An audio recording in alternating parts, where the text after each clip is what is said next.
Hello and welcome to the Deepbluerenegade podcast. My name is Molly, also known as the Deepbluerenegade, and I'd like to welcome you to episode 20. Today is Sunday, December 8th, and really it's just the middle of the night. So I have all of this really exciting and scary stuff going on all at the same time. Which means it was much harder to fit in the podcast this weekend than I had originally planned.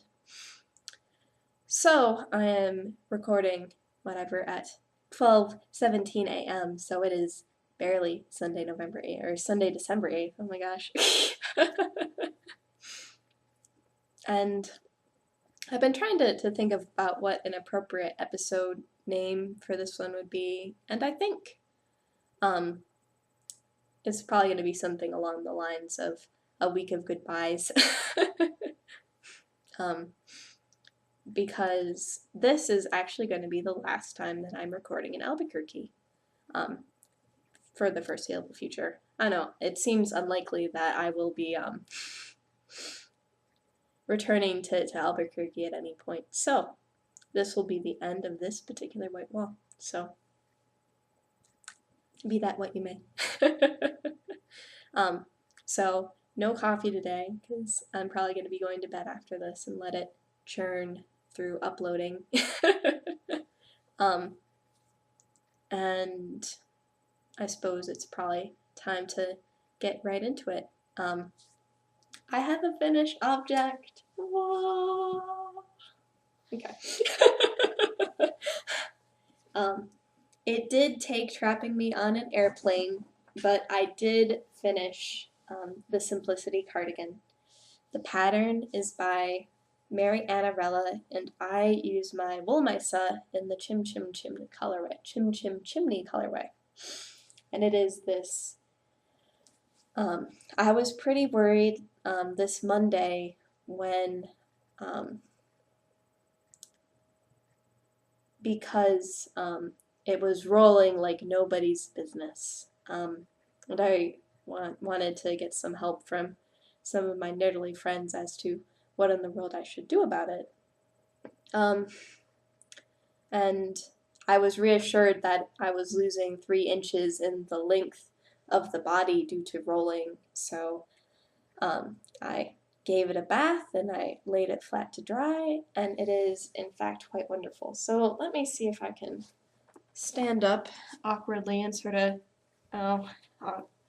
there's only awkwardness here in this level of zoom. So here, so you tie it up, move it there so it closes nicely, and then if you rotate around, it actually looks quite nice from the back. Maybe I should have moved my webcam further back. But, and it feels soft and delicious right now. And smells of wool wash. So, let's see, in terms of modifications, I added ribbing to the sleeves to prevent it from curling. I have a slipped edge all along the edge of the cardigan. I was thinking about picking up and doing an applied I-cord edging, but I don't want to. And it looks pretty good without. And I also added an inch of length to the body, so instead of knitting to 12 inches before starting the short row shaping for the behind, I did 13 for the 38 size. So I think it ended up turning out really wonderful, but don't lose hope if you're knitting your Simplicity and it's right off the needles, it's not going to be ready. It needs a good blocking. And hopefully it's not the case. Well, I have run into problems where if you wear something that needs to be blocked when it's damp out, that you need to reblock it again in order to get everything to look nice. But that is a problem with open work lace as opposed to using lace weight yarn, so I'm going to be washing my sweater more than I wash my shawls and lace and my lacy scarf, so it's not a problem at all. And in terms of care, I didn't have to pin this out or anything. I just shaped it nicely and laid it out, and yay!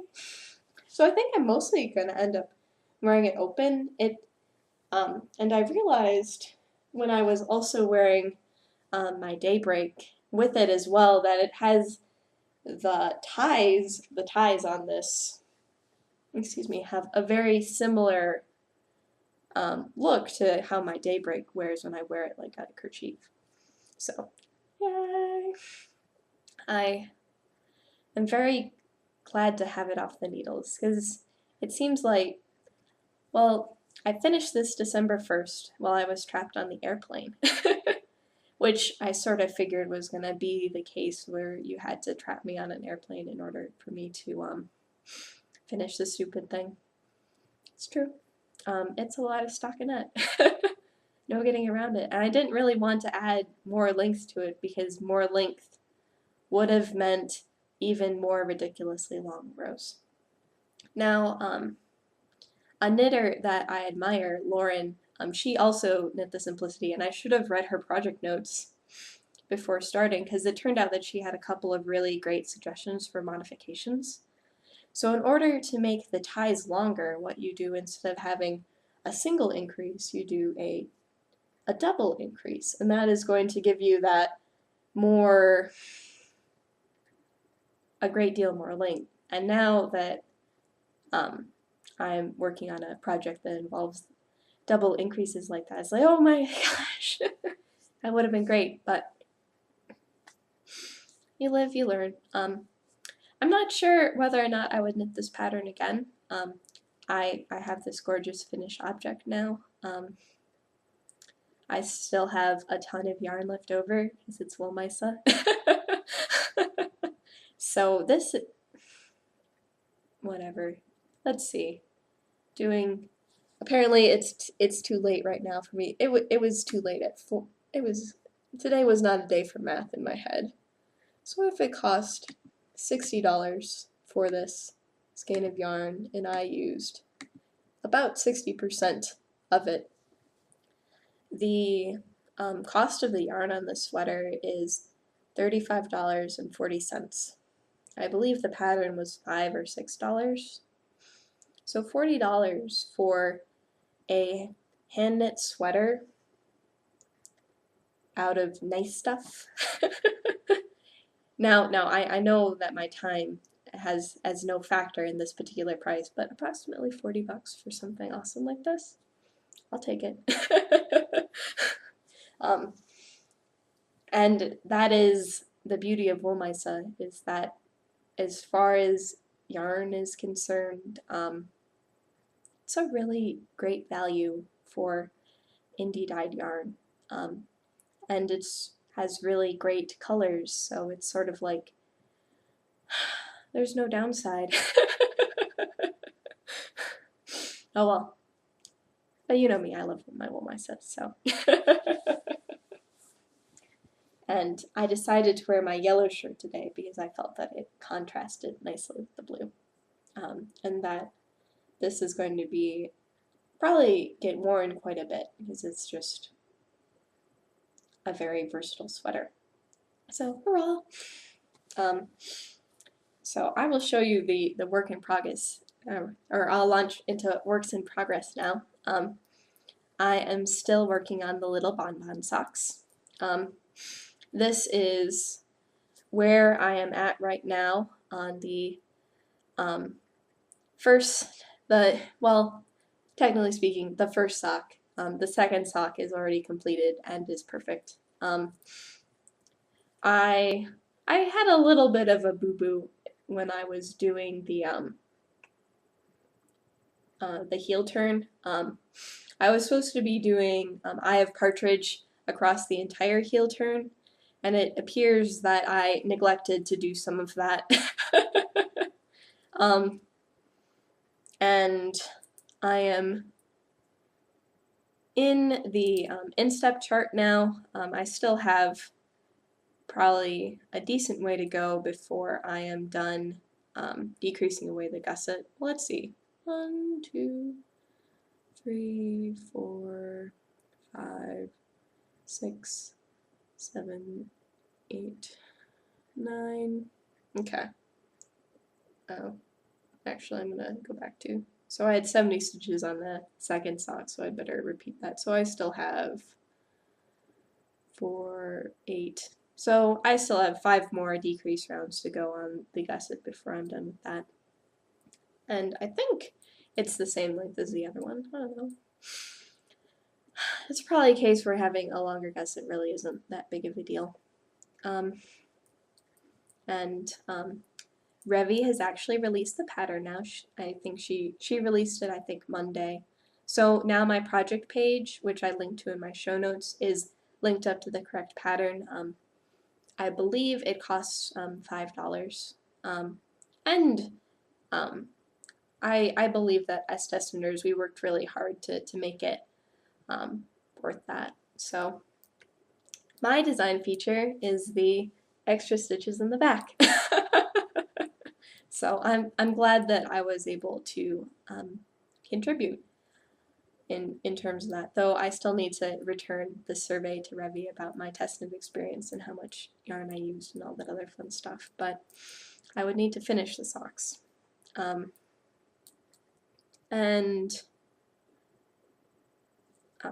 It's probably going to be work at home knitting, which is actually probably going to mean that I am not going to get a lot of it done this week, because there are so many things I need to accomplish. And it feels like a decreasingly small time in order to accomplish them.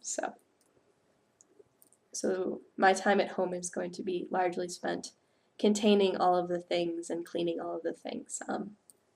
So such is life. And the next thing I'm going to show you guys was a little bit ridiculous. Let's just put it that way. So I ended up, so when I finished Simplicity, I had realized that then my size 3 Xiaogu needles were free again, and so I started Walk on the Moon. Now this is an Arlene's World of Lace pattern, and this little booklet came with the kit that I bought, and I think I've shown the kit before. So it is, I think I bought it sometime last year. So actually I will put everything in it that was in it before. So this is the kit that I bought. This is kit number 7. It has Piney, I'm Jar de Rot, and Pistazi, which I think translates to like pine tree, in the year of the rat, and pistachio. Because you learned so much German buying Wool myself. So, and it came in this little whatever bag that says Rohrsvatz and Woolmeise, which is, I think, Ironworks and Woolworks, something along those lines. If you go to their website, they actually say what it translates to, but Claudia's husband does work with like iron, so it's the case where their business is a combination of both. So, so you got this cute little bag, a pattern from Arlene's World of Lace, and these 3 colors of yarn. And they have a suggestion for what colors you should use for what things. But I just finished using this. And as you guys know, I am a lover of blue. So what I decided to do was I ended up saying the Piney. It's absolutely gorgeous and stunning. And I think I want to use this for something different. And I think this would make a really great standalone shawl. I don't have any green shawls. Well, I don't have a lot of green anything. But I am not sure if it could really since I am recording at midnight, all I have is the light of my whatever the ceiling fan combination light in here, so I don't think it's really picking up the variegation. It's that like hunter's green, but then there's almost like this. There's darker and almost like minty undertones to this. I don't know. So this is a truly gorgeous skein. So I think it just needs to be its own project. So I'm like, yeah, throw it in the bin. So what I'm doing instead is I'm using this combination of colors. So I have the rat colorway as my color A. I'm using my chim as the color in the middle, and then I'm using the pistachio color for the edging and for the other transition. Which on this particular pattern, where the blue edging is, that is where I'm using the green, the whatever darker green, and there is where I'm using gray, and then the center portion, which has this lighter green, I'm actually using a blue. And I have ample blue. I couldn't make 2 of these with the amount of blue that I have remaining, but such is life. So, the other thing was that I've been in like pretty serious procrastination mode. So, Friday was my day off, and I ended up doing 66 rows of the chart. Today, Saturday, or yesterday, Saturday, I managed to do 10 rows of the chart. So I'm now on row, what is it? I am on row 76, I believe. Let me check and make sure. Yeah. I just finished row 77, so I did 11 rows today as opposed to 66 that I did yesterday. It is growing, it is getting bigger, so it's not the sort of shawl where you cast on and Bajillion stitches is one of those garter tab styles. And there are 168 total rows of chart, so just to give you sort of an idea. And this is where I am right now. Oh man, the lighting is not doing it justice. I will have to include a picture that I took, Saturday morning about where I was when I ended up putting it down.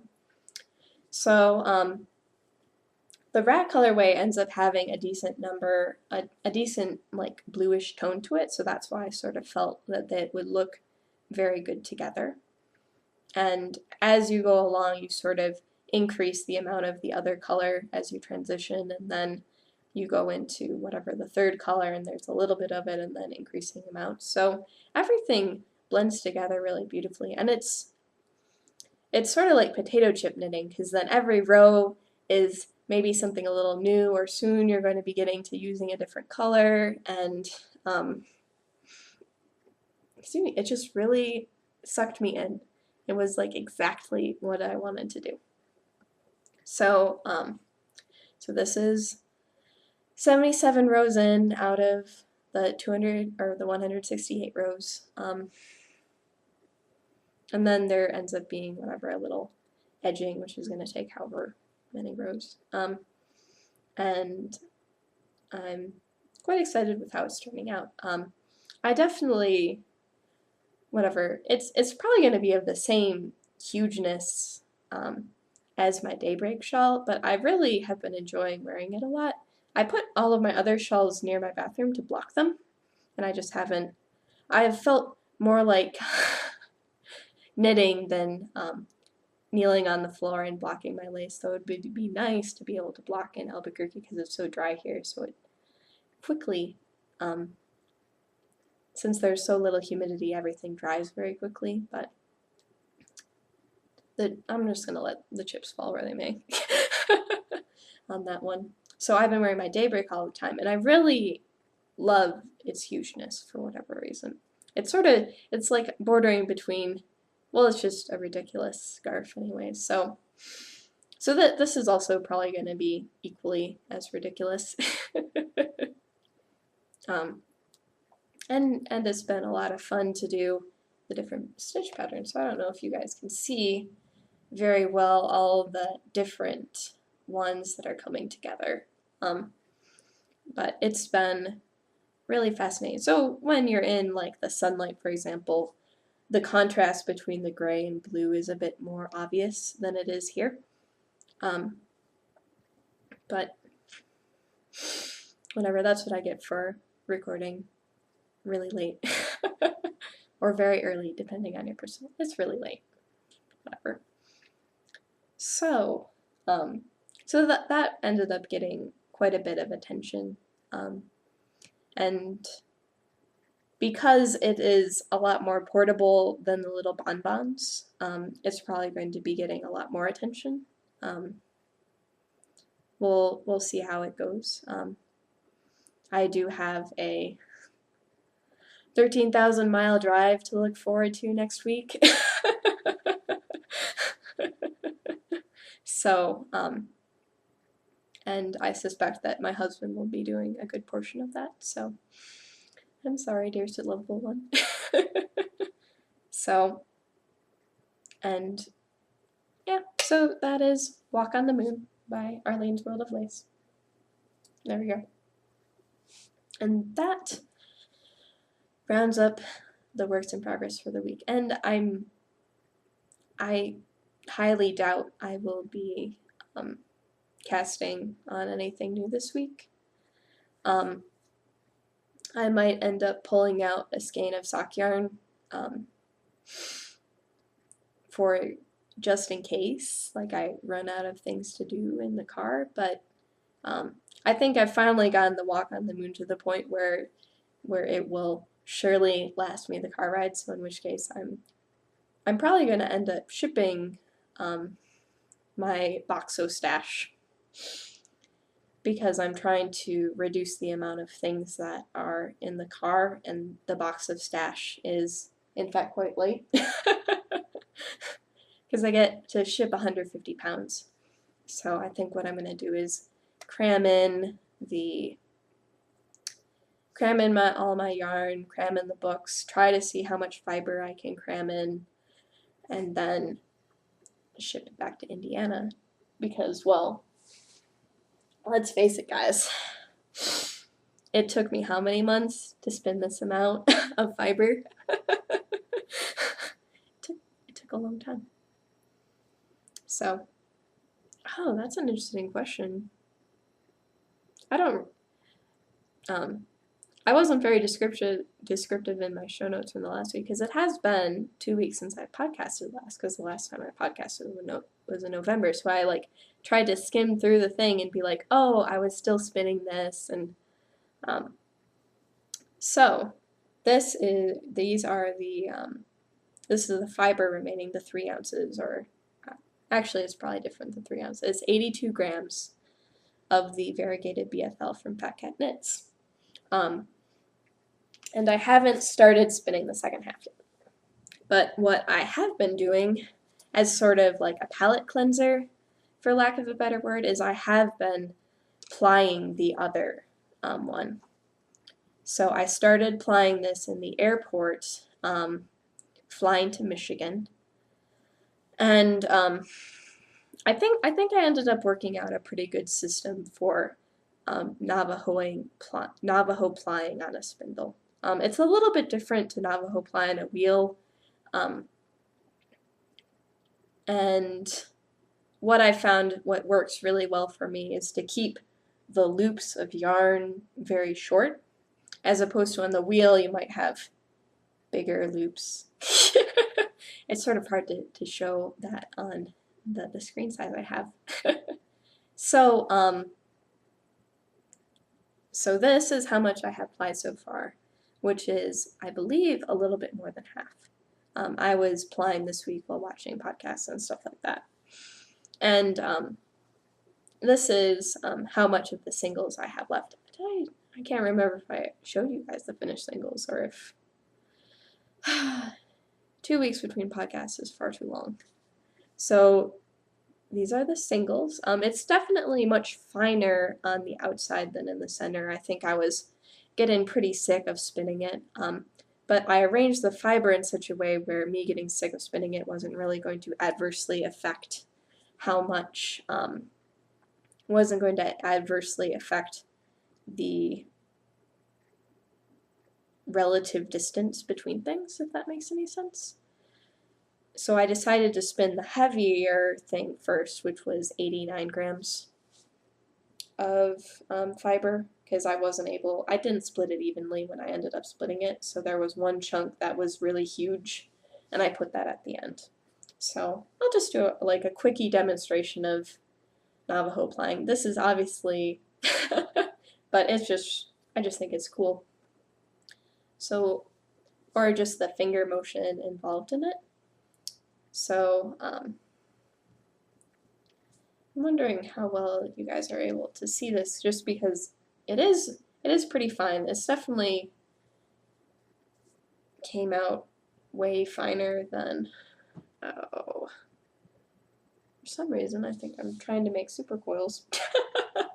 I have no clue how to make super coils, but it seems like things are rather twisted up right now. Maybe now is not a good time to demonstrate this, because I would need to do a lot of untangling in order to make it work. What in the world is going on here? Yeah, I know, I'm not sure what's going wrong right now, so we'll just hook that back on and call it good. So it's definitely, because of I'm not plying over a long length, the thin spots are quite thin and the thicker spots are still pretty thin. But I'm hoping it floofs a bit when I wash it, just because I think it'll make it a lot easier to knit a decent pair of socks out of it. I guess I'll see where the yardage ends up and how it compares to what I expect for sock yarn. I know that since I am spinning worsted, that it's more dense, so the weight of the fiber per length is fairly high, even if the diameter of it is not so much. I think that is called grist. So my grist is pretty firm, but you sort of want that with socks, so I'm not too worried about it. And I'm plying it pretty hard because you want to have your sock yarn plied pretty hard.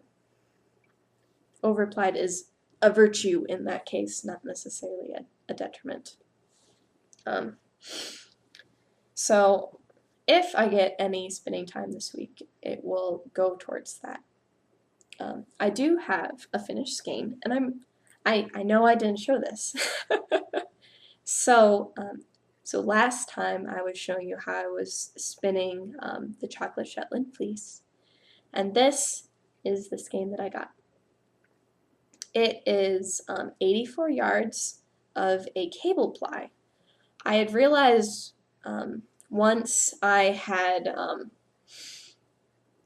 started two-plying it that it was, so what I did to ply, and this tends to be my normal MO, is I finished the singles and then I wound it into a center pull ball and then I plied from end to end.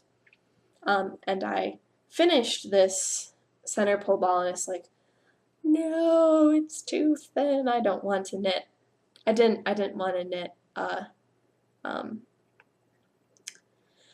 what would you call it? A sport weight sweater. So what I did was I then took my I then basically took right off the spindle, I wound it into another center pull ball, and then I cable plied it together. So then you spin clockwise to make the singles, I 2-plied it counterclockwise, and to create a cable ply, you take your 2-ply and you ply it clockwise again. So it really makes a very different yarn. It has a very cool look to it, and it's probably going to be absolutely impossible to show you guys.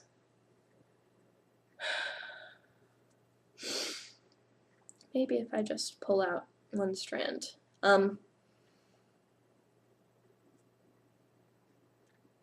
So it has a very, very different look to it. It's really springy. It's in no danger at all of being overplied like my last finished yarn. And because it's so dark, it's sort of hard with the webcam to show you guys the detail, but it's very balanced. It's very squishy. I think it comes in around an Aran weight. I haven't had a chance to do the wraps per inch, but I did pull out my needle gauge, so one sec. This is my needle. For some reason, I haven't been able to find my ruler, and at this point, probably it's just lost and gone forever. So, what I'm doing here is I'm just putting a lot of wraps onto my little ruler thing, and then you squish them together.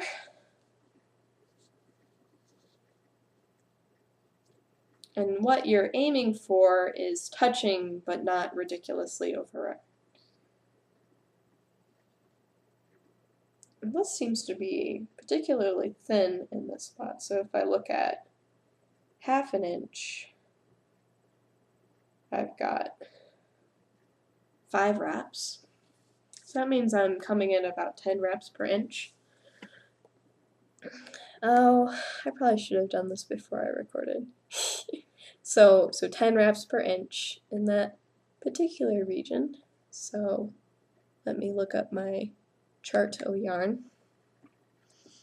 I have a little PDF that I'd pulled from somewhere off the internet. I can probably tell you guys the name of the website once it comes up. Well, not that I'm pulling up the website, but that I am. Oh, they've changed Dropbox. So, alright. So, what I was initially doing with it was I was measuring the yardage and then figuring out based on the weight what weight things are, but because of the grist issue, it really is better to use wraps per inch to assess the weight of your yarn. And another interesting thing that you can do is, another interesting thing that you can do to approximate is that you want to knit your yarn with the size needle that is the same diameter as your yarn. So that is another way of being able to figure out what's going on.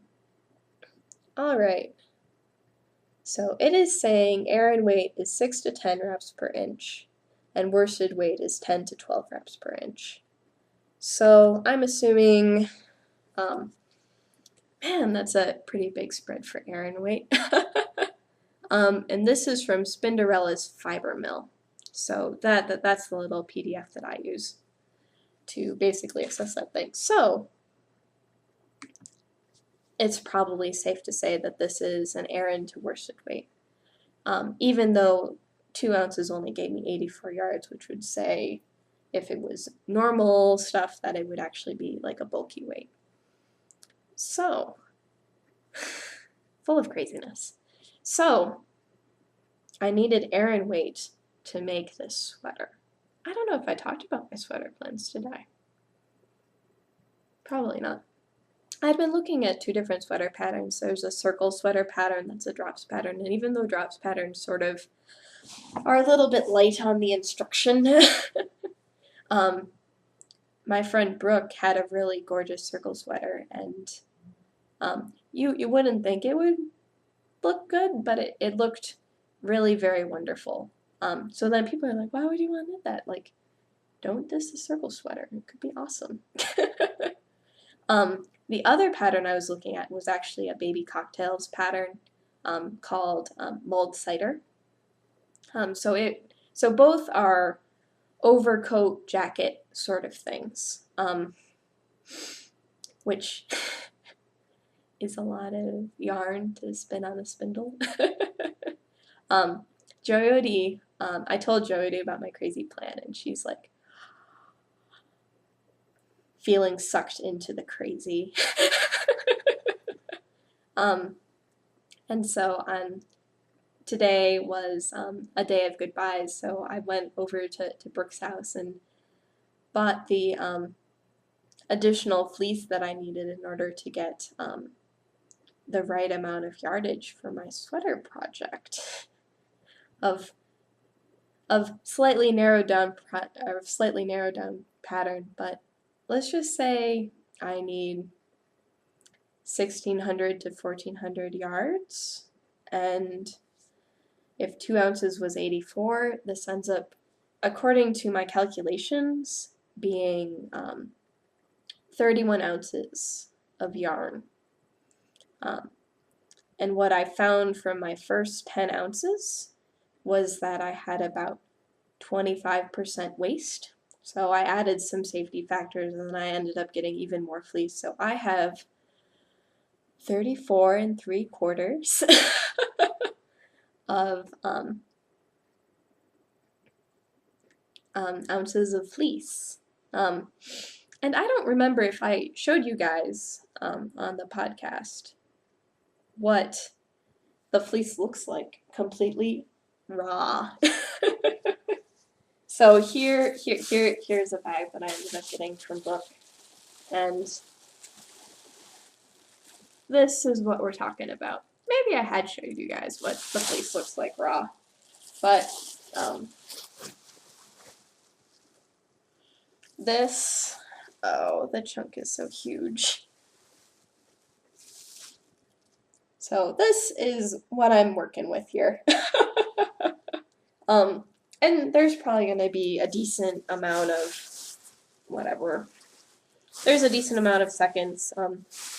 The longer hairs really make it a lot easier to spin, but the shorter bits definitely add a softness. So, and it's a really pretty color. I don't know. So I've got it all. And obviously this project's going to take me some time. I think what I'm going to do for Sandy's sake is I'll weigh out and separate my roll-logs, so then I can just have a bag of roll-logs, and I know once I finish the bag then I'm done spinning. And I think I'll make the I'll do the 2 ounce skeins because it is a spindle spin. My spindle weighs 3 ounces. You're not supposed to go it really changes the characteristic of the spindle to go above the weight of the spindle, and the rule of thumb is that if you have a 4 ounce spindle, you can spin 3 ounces of fiber on it. Don't get me wrong, I've spun and plied 4 ounces of fiber on my 3 ounce spindle, but as you get more weight onto it, it really changes how it spins, and it makes it a lot less pleasant to spin when it's overloaded. So if I have, so you want to whatever be 3/4 is I guess the right amount. So if I do 2 ounces on my 3 ounce spindle, that means that I'm at 2/3, and that's below 3/4, and life's good. Okay, fractions.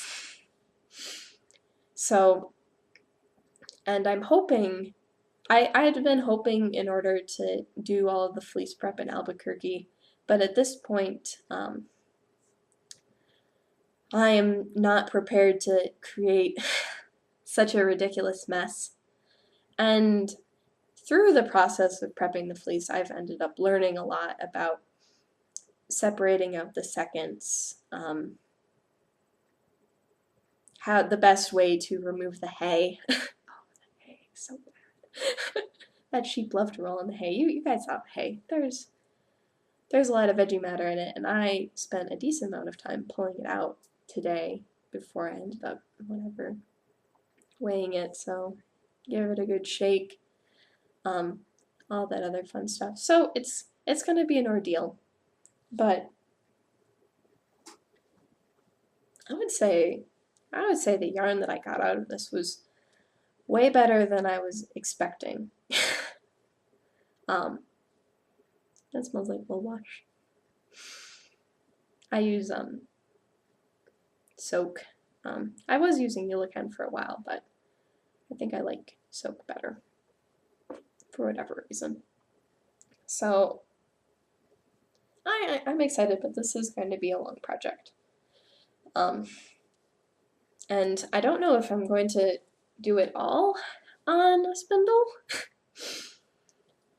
I'm really hoping to have a wheel at some point, and that will be able to make my spinning much more efficient, but I don't know. I felt like I spun way more fiber in those 3 weeks when I had a wheel than I ever did doing spindle spinning. So this is whatever, the first of 16. Yep. Full of crazy. Toss that in the box. So that is all the knitting and spinning related things.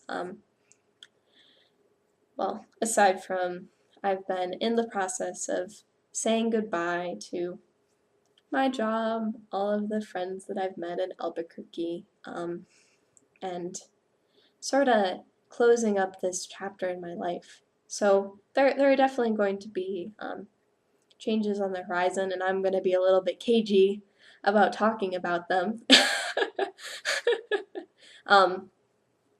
In the meantime, but the plan is definitely to be moving back to Indiana next week. I hope by this time next week I'll be somewhere in Oklahoma. If not, at least Texas. And yeah, so it's just been a little bit crazy on my end, and it's going to be crazy until I get back home, in terms of,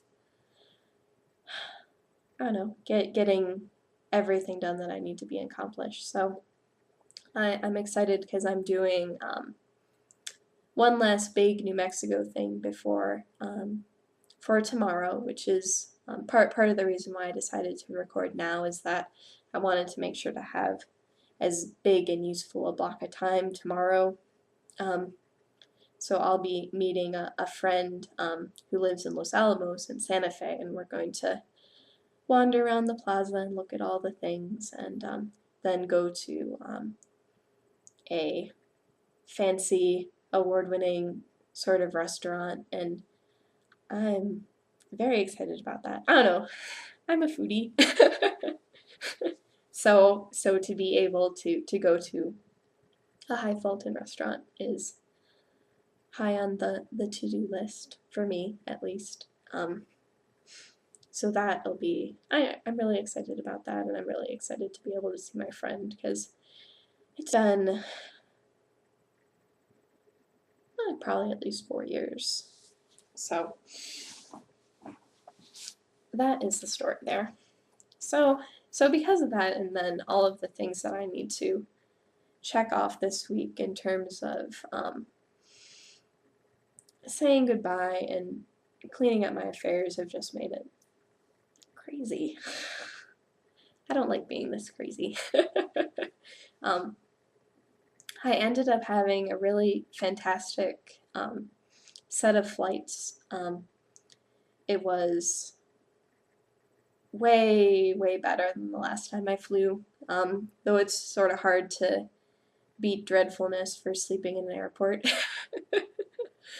But my flights were brief. It turns out that United still honors the pact that you're trapped in a metal tube and they give you drinks. It was really wonderful to be able to see my family. It turned out that my sisters didn't end up coming in for Thanksgiving, so it was just my brother, mom, and dad, and the dear sweet lovable one. And then whatever my dad's side of the family, which all lives in the same area.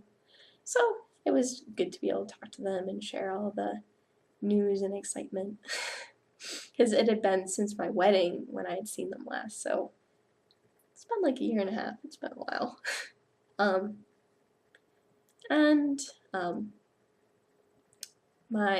My family now has a puppy. Like, we never had pets growing up, so it was so strange to have to be able to, you have to have a certain discipline.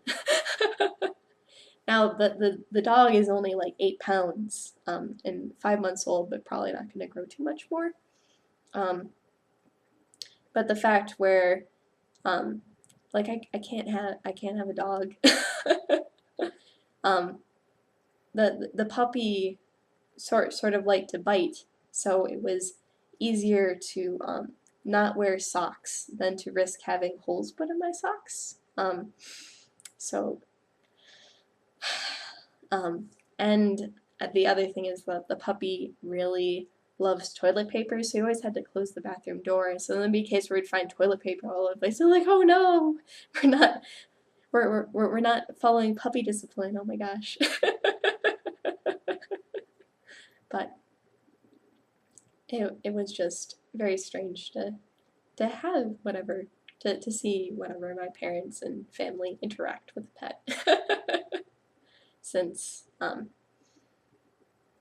don't know, fish don't really feel like they count as pets. They don't need nearly as much love as a dog does. So, yeah, so that was probably the biggest change from the last time that I was back home. And trying to think of what else. So yeah, no, it's just been this week and the next week are just going to be the long, slow goodbye. But such is life. This chapter of my life is ending, so time to turn the page and start something new. Alright, well, I hope you guys have a lovely week. I will be recording again Monday the 16th, provided that I'm actually back home in Indiana again. It seems likely. So, and I'll be setting up my camp chair in my yarn room. Guys, really all I have is a yarn shelf, though I could have a new yarn shelf. There's so many things. I might be getting well, in the garage right now is a set of square shelves, which will be really great as a yarn shelf. Right now I'm just using a bookshelf. But the yarn shelf needed some, or this whatever new yarn shelf needed some work before I was willing to put it upstairs in the yarn room, because it's sort of, like, I think it's painted with chalkboard paint, so I'd sort of like to be able to take that off and maybe do something with the wood, or just paint it a different color or something like that. Light blue maybe. You know me. So, have a lovely week, and I'll see you guys again soon. So, take care. Bye-bye.